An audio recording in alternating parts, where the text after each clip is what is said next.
Hello everyone and welcome to my top 10 Easter eggs in Skyrim.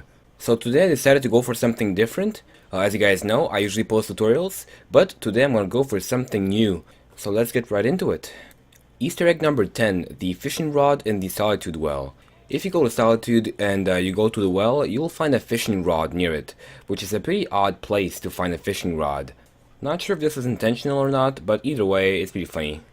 Easter egg number 9, the 300 Easter egg. This Easter egg is a reference to the first scene in the movie 300, where the young Leonidas fights the saber cat. To find this Easter egg, simply fast travel to the Shrine of Periite, and then go down the ledge to the south. Keep going south and you will find the skeleton with the saber cat, which is the Easter egg. Easter egg number 8, Maig the Liar. Maig the Liar is pretty much, well, like the name says, a liar. And he comes back from Morrowind and Oblivion. Maig likes to tell a bunch of funny quotes, but none of which are true. Easter egg number 7, the Imperial City in Cyrodiil. Skyrim, of course, has its boundaries. But with the help of a couple of tweaks, you can get out of the map. And after out of the map, what do? Well, you can find the White Gold Tower from Oblivion. And you can also find, well, pretty much the whole of Cyrodiil. You don't find any buildings or anything except for the tower, but you see pretty much the appropriate shape of the continent, which reveals maybe there might be future expansions or DLCs for this, or maybe it's just a landmark so we can see it from afar to make it beautiful and realistic, but we're not sure about that, so we'll have to wait and see. Easter egg number 6, the Notched Pickaxe. If you go to the top of the Throat of the World, you will find a pickaxe. This pickaxe is of course the Notched Pickaxe. There has been some debate whether this pickaxe is a reference to Notch, the creator of Minecraft, or the two Irish climbers who climbed Mount Everest. So that's not very clear, but what is clear is that this is in fact an Easter egg. Also, this pickaxe is quite powerful in combat. Easter egg number 5, the Book of Fate. To find this Easter egg, you want to go to Windhelm and find Calixto's House of Curiosities. This is only open between 8 AM and 12 PM.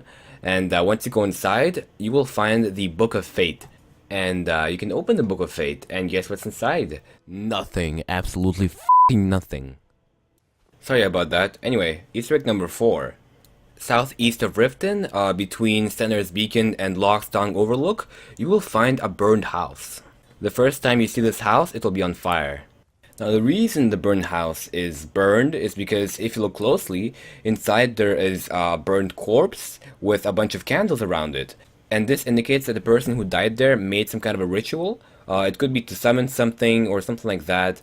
And I know not all of you might consider this an Easter egg, but I found this pretty cool and I consider that an Easter egg. So yeah.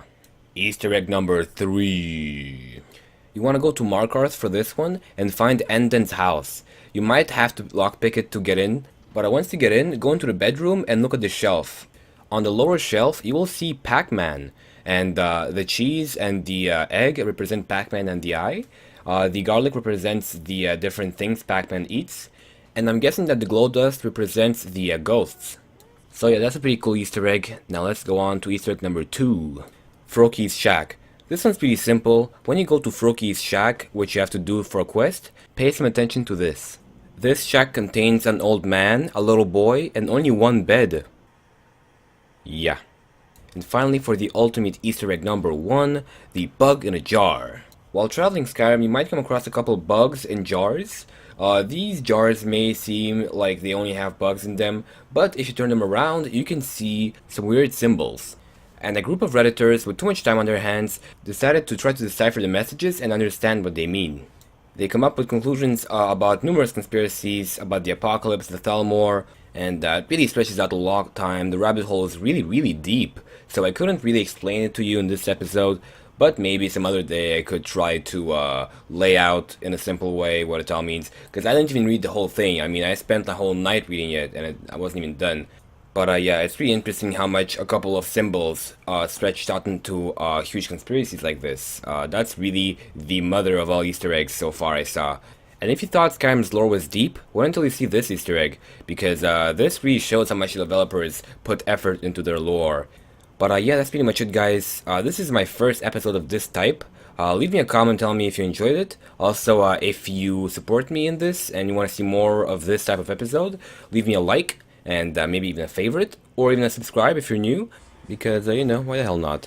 So I'll see you guys later, and Talos guide you.